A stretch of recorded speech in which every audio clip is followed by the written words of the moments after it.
क्या लगता है आपको, हर घर में बीमारियां क्यों घर कर रही हैं? ऐसा एक भी घर नहीं है जहां पे किसी को थायराइड, बीपी, हार्ट से रिलेटेड या फिर कैंसर जैसी कोई समस्या ना हो। यानी किसी न किसी प्रकार की बड़ी बीमारी जिसके बारे में पहले सिर्फ सुना जाता था, आज ये बड़ी बड़ी बीमारियां घर घर हो रही हैं। इससे बड़ी बात यह है कि हर 10 में से 3-4 लोगों की डेथ, मौत की वजह है कैंसर। पर उससे भी बड़ी बात यह है कि ऐसा भी नहीं कि जीवन भर के कैंसर से तकलीफ हो रही हो। अचानक से कैंसर हो रहा है लोगों को और डायग्नोसिस के साल भर के अंदर ही वो बिस्तर पकड़ ले रहे हैं और 1 साल के अंदर ही इनका स्वर्गवास हो जा रहा है। बहुत ही बड़ी संख्या में लोगों की मृत्यु हो रही है। 80 साल की उम्र तो बहुत कम लोग ही पार कर पा रहे हैं। ग्रामीण क्षेत्रों में तो फिर चलिए ठीक भी है, पर यह समझ लीजिए कि शहरों में 80 साल पार करना मुश्किल हो गया है। इसका कारण क्या है? कैंसर कहां से आ रहा है? ये वीडियो इसी विषय की पड़ताल करेगा, तो जितना हो सके इस वीडियो को शेयर करना ना भूलें। अगर हम कहें कि कैंसर का सबसे बड़ा कारण हमारे घरों में ही है तो शायद आप चौंक जाएंगे, पर यह एक सच्चाई है। कड़वी सही पर है सच्चाई। आप लोगों ने सुना होगा कि आजकल खाने पीने की चीजों में काफी केमिकल्स डाला जा रहा है। लोग कह रहे हैं कि सब्जियों को अच्छी तरह से धोकर ही इस्तेमाल किया जाना चाहिए। दूध में भी कई जगह केमिकल्स के ट्रेसेस मिल रहे हैं क्योंकि उन गाय भैंसों को हार्मोन्स के इंजेक्शन लगाए जा रहे हैं। लेकिन आज हम आपको असल सच्चाई से रूबरू कराने वाले हैं कि असली सोर्स ऑफ कार्सिनोजेंस यानी कि कैंसर कारक तत्व आपके किचन की किस चीज में है। दरअसल ये जो केमिकल्स हैं वो आ रहा है अनाज से। ये वही अनाज है जो घर घर में यूज हो रहा है। अनाज की वो पहली ब्रीड जो सबसे ज्यादा अफेक्टेड है वो है गेहूं और दूसरी है मूंग। गेहूं और मूंग की जो फसलें हो रही हैं उससे केमिकल सीधे आपके घरों में पहुंच रहा है और इसे रोकना आसान नहीं है। आज गेहूं की जो ब्रीड है, जो नस्ल है, वो पहले की देसी नस्ल, देसी ब्रीड से बेहद अलग है। पहले के गेहूं की क्वालिटी, उसकी नस्ल इस तरीके की होती थी कि अगर 1 क्विंटल गेहूं लगाएं, बोए जाएं, तो 1 क्विंटल गेहूं का सिर्फ 3 या 4 क्विंटल गेहूं की उपज होती थी। बहुत ही अच्छा खेत हो तो 5 क्विंटल की फसल मिल जाएगी, वरना 1 क्विंटल गेहूं अगर बोया है तो मात्र 3 क्विंटल, 3 गुना ही होता था। ये थी गेहूं की क्वालिटी जो उस समय हुआ करती थी। उस देसी ब्रीड के गेहूं की फसलों में केमिकल्स की उतनी जरूरत नहीं पड़ा करती थी, जिसकी वजह से उस गेहूं की न्यूट्रिशनल वैल्यू अधिक हुआ करती थी। साथ ही केमिकल्स न इस्तेमाल होने की वजह से वो गेहूं खाने में सेफ भी हुआ करते थे। लेकिन आज के समय में वैज्ञानिकों ने जिस तरह से गेहूं को विकसित किया है, गेहूं की क्वालिटी ऐसी कर दी है, उसकी नस्ल ऐसी हो गई है कि आप 1 क्विंटल गेहूं अगर बोते हैं तो 20 से 30 क्विंटल तक की फसल ले सकते हैं।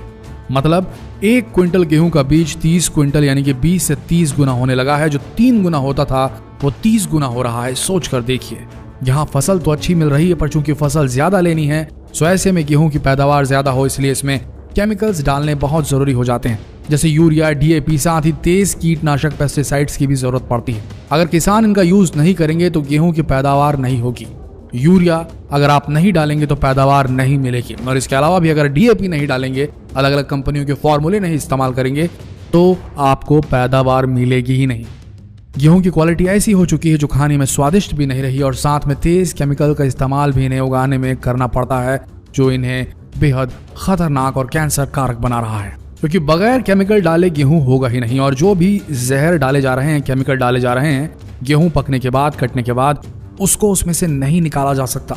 वो रोटी के रूप में जब आप गेहूं पिसवाते हैं या उसे रोटी बनाकर आप खाते हैं, वो केमिकल नहीं जाएगा, वो सीधे आपके शरीर में जाता है। वही केमिकल है जो आपके शरीर की सारी कार्य प्रणाली को धीरे धीरे बर्बाद कर रहा है और आगे चल के आपको कैंसर जैसी घातक बीमारी का शिकार बना रहा है। आजकल ऐसे बहुत से केसेस हो रहे हैं कि बस एकदम से पता चलता है कि कैंसर है और उसके बाद मरीज, ये समझ लीजिए 12 महीने भी उसके लिए निकालना बहुत मुश्किल हो जाता है। कुछ ऐसा ही हो रहा है मूंग की फसल के साथ भी। मूंग की फसल के साथ एक बड़ी समस्या है। मूंग बोते टाइम से ही इसमें इल्लियां पड़नी शुरू हो जाती हैं, अपने आप उसमें निर्मित हो जाती हैं ये, तो उन्हें मारने के लिए बेहद तेज केमिकल डाला जाना आवश्यक हो जाता है। जिस खेत में केमिकल छिड़का जाता है, अगर आप उसके बिल्कुल बाजू से गुजरें तो जो स्मेल आती है, बदबू आती है, वो इतनी तेज होती है कि आपको नाक बंद करनी पड़ जाएगी। ज्यादा देर एक्सपोज हो जाएं बिना प्रोटेक्शन के तो शायद बेहोश भी हो जाएं। ये केमिकल इतने तेज होते हैं कि एक बूंद अगर वो केमिकल कहीं गिर जाए तो समझ लीजिए कि उस जगह पे आपको अलग ही रंग बदलता मिल जाएगा। ये केमिकल इतना तेज होता है कि अगर कोई कीड़ा मकोड़ा हुआ और उसके ऊपर आप एक बूंद केमिकल डाल देंगे तो बीच में से फट जाएगा वो कीड़ा। इतना तेज केमिकल इस्तेमाल हो रहा है, तब जाके फसल होती है, वरना मूंग की फसल होगी ही नहीं। तो ये सब चीजें हैं, केमिकल्स जो होते हैं इनका पूरा असर निकाला नहीं जा सकता और इससे सॉइल क्वालिटी भी धीरे धीरे खराब होने लगती है। अब इन फसलों की वो वैरायटी बची ही नहीं जो बगैर केमिकल के पैदा हो सके। जमीन में उर्वरकता, फर्टिलिटी बची ही नहीं।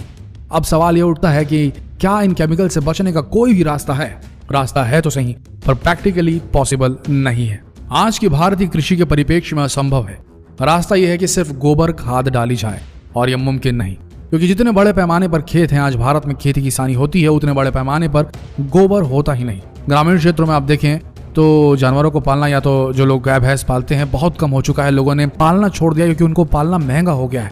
महंगाई इतनी ज्यादा है कि उनके लिए भोजन की व्यवस्था करना, दवाइयों की व्यवस्था करना, ये सारी चीजें, रख रखाव काफी महंगा हो चला है, जिस वजह से गरीब किसान घर में पशु नहीं पाल सकता। इस वजह से उतना गोबर मिल ही नहीं पाता उन्हें, गोबर की खाद जिससे बनाई जा सके।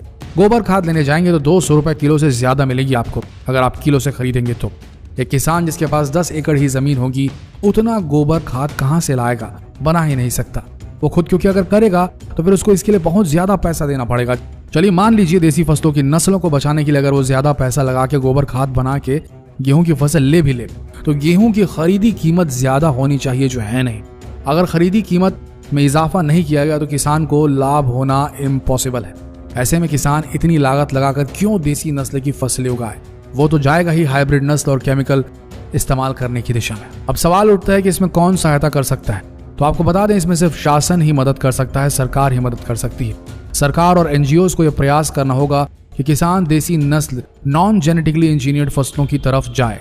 ऐसी भारतीय फसलों की नस्ल जिन्हें न ज्यादा यूरिया की जरूरत हो, ना ही डीएपी की, और ना ही पेस्टिसाइड्स की। पर करंट व्यवस्था में ऐसा होता दिखाई तो नहीं दे रहा है। अब चारा यही बच रहा है कि ग्राहक खुद जागरूक हो, खुद जनता को जागरूक होना होगा और पता करना होगा कि कौन सी ऐसी फसलें हैं जिनमें बाय डिफॉल्ट कम केमिकल इस्तेमाल करने होते हैं। जैसे कि गेहूं की अपेक्षा चावल में, राइस में केमिकल्स की जरूरत बेहद कम होती है। फलों में अडल्टरेशन, मिलावट और ऊपरी चीजों का इस्तेमाल ना किया गया हो तो फल भी खाना सेफ है। तो आज जरूरत है हमें कि राइस का ज्यादा से ज्यादा इस्तेमाल करें और एक टाइम का भोजन जो है वो फलाहार से करें। यही एकमात्र तरीका है हाल की स्थिति में, अगर आप घातक कार्सिनोजेंस से बचना चाहते हैं। एक और रास्ता है, पर वो एक आम भारतीय हाउस होल्ड पर भारी पड़ सकता है। वो है ऑर्गेनिक खेती से उपजे अनाज, फलों का इस्तेमाल। लेकिन क्योंकि ऑर्गेनिक खेती में उपज कम होती है, जो फसल होती है, इसलिए वो महंगी हो जाती है। सही बात कहें तो आज भारतीय समाज, खुद भारत जो एक कृषि प्रधान देश माना जाता है, वो अधिक फसल के चक्कर में एक बेहद मुश्किल दौर से गुजर रहा है। एक तरफ जहां किसान खुदकुशी कर रहे हैं, तो दूसरी तरफ अधिक लालच की वजह से, अधिक पैदावार की वजह से मजबूर हैं ये किसान घातक केमिकल्स का इस्तेमाल करने के लिए। आज हालात ये हैं कि किसानों पर अधिक से अधिक फोकस करने की जरूरत है, नहीं तो भारत अपनी कृषि प्रधान आइडेंटिटी खो देगा, और शायद अपनी आने वाली नस्लों को भी। जितना हो सके ये वीडियो शेयर करें, क्योंकि ये जरूरी है सबका देखना। धन्यवाद।